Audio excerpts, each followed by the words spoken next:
All right, let's talk through my training in Belfast, north of the wall. So basically, leading up until our little visit with Clarence, our kind of journey up, I had been kind of simmering with training, just been training consistently.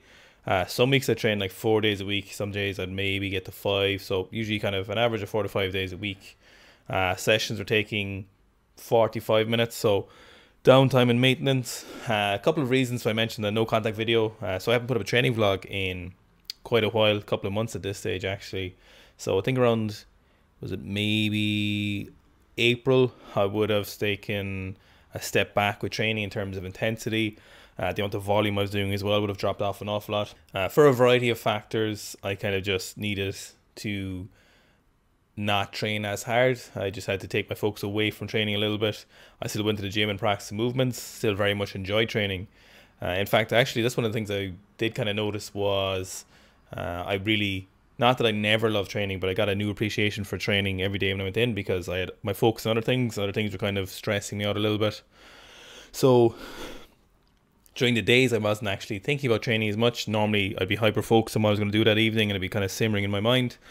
And so when I got to training those evenings, because I hadn't been thinking about training all day, when I got to the training sessions, I felt very, very enjoyment. I was kind of like, oh fuck. I was like, I actually do. Training is very enjoyable. Like every session was a fun session, and it's not often I would talk about training like that. So, a lot of reasons I don't really want to get into or whatever. One of them was that I just been training hard for a very long period of time. Trained pretty hard for basically a year and a half.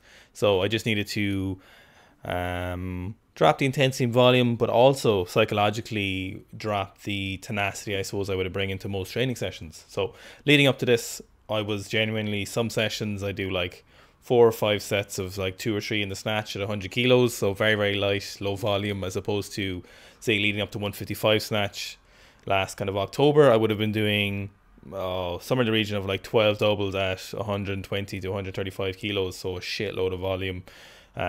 So much less what I'm doing now, or up until recently, just before we went to Clarence. So a lot less volume, intensity. Basically, I didn't snatch more than 130 in about 3 months, I'd say. Definitely at least very, very close to 3 months. So we're talking like I do 130 every like 2 weeks for a single maybe. Sometimes I do like a snatch plus low hang snatch at 130. That happened once. I'm saying sometimes, like I did it more than once. And just a lot of doubles, maybe 1 to 2 doubles like twice a week with 120 for the vast majority of the last 3 months.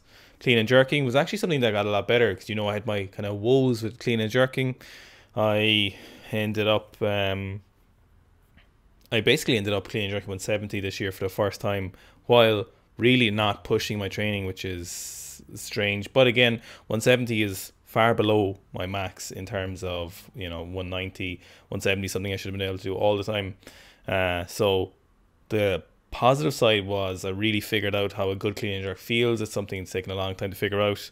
So the clean and jerks improved massively while not absolutely killing myself in training, which is actually a good thing because I didn't want to be in a position where I was killing myself to get back to 170, which isn't the weight that should be in any way too challenging for me psychologically or physically. So that is a bright side of this.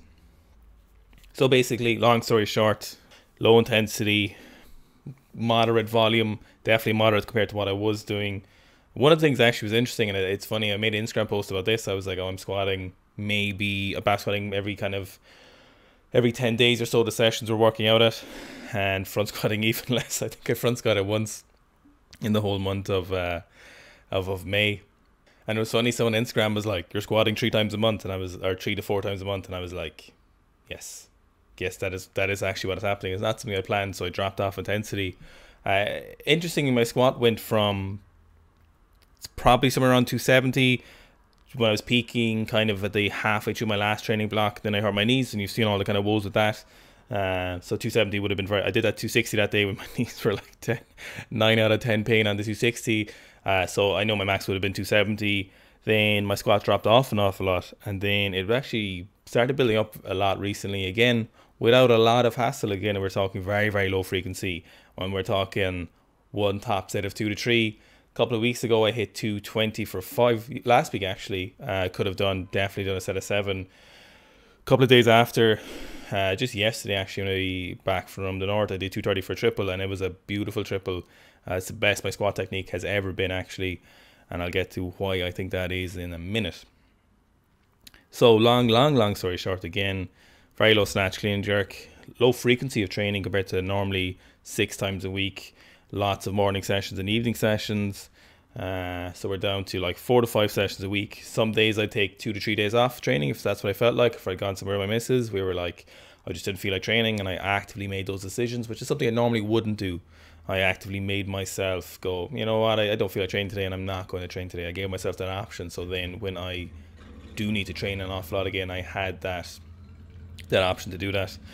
At the start of this kind of prolonged deload period, I was finding myself on the way to training. I could feel myself just being like, fuck, I'm tired, like this is fuck, you know, I'm going training. I was kind of like just feeling myself really getting not down mentally about training, but physically I would just feel tired. My body would feel tired going to training, and it was something that I was very aware of, and that slowly tapered off recently. So it's probably a good sign for me that I am so like a longitudinal recovery as opposed to acute recovery between training sessions. So 2 weeks ago I was like, fuck, I need to see. I kind of hadn't really thought about going seeing Clarence. We're just going to go say hello, but I thought we'd actually kind of been doing a bit of training. So last week and the week before, I wanted to see if I could still hit a decent 140, and I hit a very good single at 140.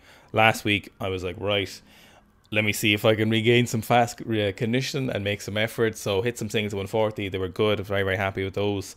Very happy at the fact that normally 140 would feel like something that is, in my mind, 140 starts to get to be those big numbers, you know. The confidence I had with those 40s was even better than last training cycle, even though I haven't done a lot of those heavy snatches, you know, which was something that was very reassuring and I was very happy with. It was a great indicator of progress.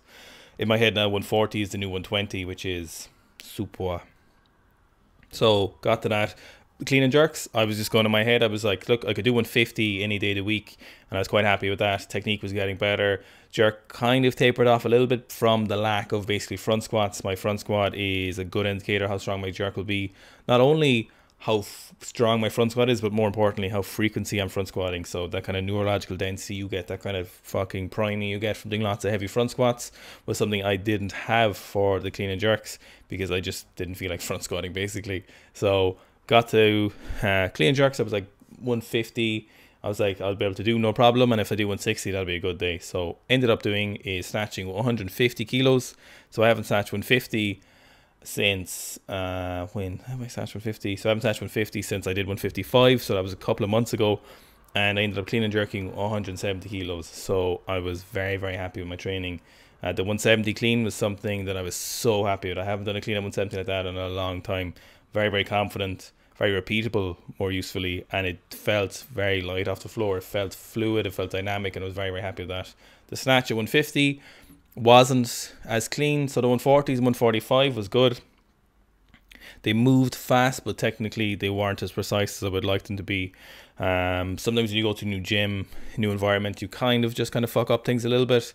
My main issue with those was I was pulling the bar, like I've mentioned. Anyone who's watched my vlogs routinely will know I was always focusing on pulling the bar backwards off the ground. And so on these, I was pulling slightly forward, so my knee angle was, so my knees were too far forward in the pull, whereas I need to be focused on pulling the bar backwards off the ground. And I just kind of fucked that up a little bit. So as you can see, I am not in a great position as the bar kind of slightly looped around my knee when I got to the 150, for example. However, the pull is strong. I felt very comfortable with it. Psychologically, I was so confident when I attempted a 150. I knew I could make it no problem. Probably could have repeated if I wanted to, but there was no need. I was delighted to hit 150 under the conditions in a kind of not a detrained state, but in a very non-peak state, or not even an optimal state. So I hit that 150, was a little bit forward at the knees. So again, I've been working a lot on my upper back stuff, a lot of rows 3 to 4 times a week, and it's been very useful for my squat, but also for my clean and my snatch. Still need to work more on my hamstrings, I think.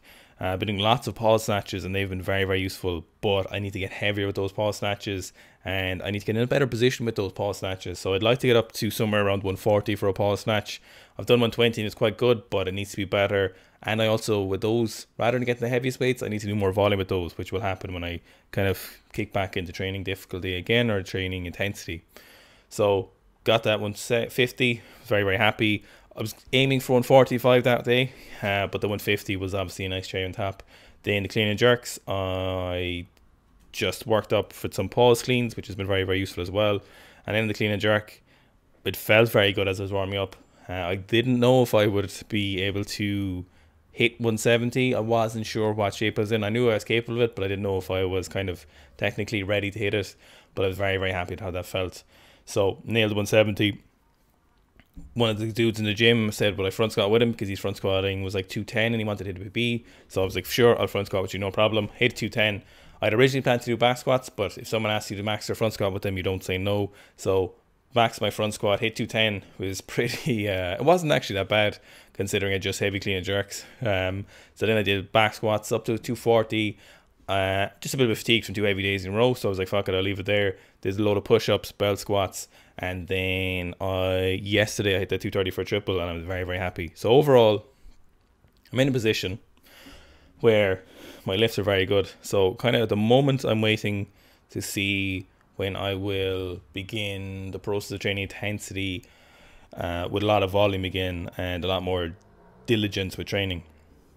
So we're waiting basically to see when we can go see Gabriel again. I want to be in great shape when I see Gabriel, and it obviously will be a great environment to do some heavy lifts. So once we've nailed down a date for when we can see, when we'll go see Gabriel, so it'll either be August, probably not August, but September.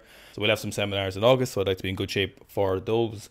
And also I will possibly go into Birmingham with Zach and Seb, and obviously I want to be the strongest Olympic commentator possible, so I want to dominate the two gents. So of course, if I'm going there, I will be in great shape. So that'll be somewhere in July. So I'm thinking I'll keep simmering for the next few weeks in training and see how restrictions go. Likelihood is we'll see Gabriel in September in Romania, so that'll be great. July, August, and then great training session, or a great kind of block period to hit it for September. Have some great training sessions with Gabe, and maybe try to keep up with him in the clean and jerk. Depends on what shape he's in. Probably not the snatch, but maybe close in the snatch. So obviously the numbers I'm thinking of aren't that far away. But I fucking love weightlifting. I'm so happy with my squat. So that's actually one thing I didn't touch on, was I've been hammering my upper back rows, mid back as well, heavy barbell rows, 120 kilos, cheetah rows as well, not a problem, T-bar rows. Really hitting those for my mid back, and it's paid huge dividends in my squat technique. So when I'm focusing now on my squat, it's sending my hips backwards in the squat and sending my knees forward, so I'm getting a nice coordination in my lower body. It's loading appropriately, it's loading my dump truck ass and my quads appropriately, while this also so control of my hips as well is coming from my mid and upper back, which is getting a lot stronger from the dedicated focus on it. So my ability to maintain tightness with that and make sure my hips stay in a good position, I don't get any butt wink, and I stay in a really upright position and use my legs appropriately in my back squat, is paying off phenomenally well. So I'm very, very happy with that. So overall, training is looking optimistic, training is looking good. I will, once I think I've made the decision to flip the metaphorical switch, I will start vlogging some sessions again, because I know people have been asking a lot about those. And I do like making them, and I do like people watching them, so I'm more than happy to do them. But I didn't really want to be vlogging subpar training, and I didn't really feel like doing it. But I think maybe in a few weeks I'll start doing those again. I might do that weekly synopsis or individual sessions, depending on how things go. But thanks for watching, and thanks for listening to my ramblings. I just did this all in one take, so good, a good showing.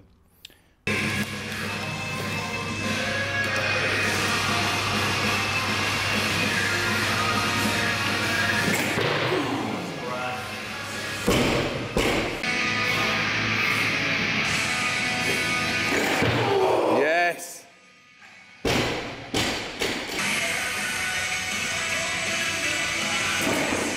Nice. If you wanted to see, a lot of people actually were asking about the masterclass, back squat masterclass. It is online now, and you'll be able to rent it via YouTube. The renting or buying feature, that should be available today or tomorrow. It's actually uploaded at the moment, but we're just sorting out the actual purchasing feature for that. So it's 2 hours. It's a full lecture on squatting. We got a little interaction at the end, so we got people's questions, and you'll have the slideshow with it, so you can see exactly what's happening, what we're talking about. So 2 hours of masterclass on the back squat. So technique, programming, fixing issues. It is well worth your money. It's a great watch. Very happy with those went. And we'll be announcing the next one soon, the dates for that. And the next one will be on combat sports. So we masterclass in S&C for combat sports, which we know I think there's a lot of people looking for that.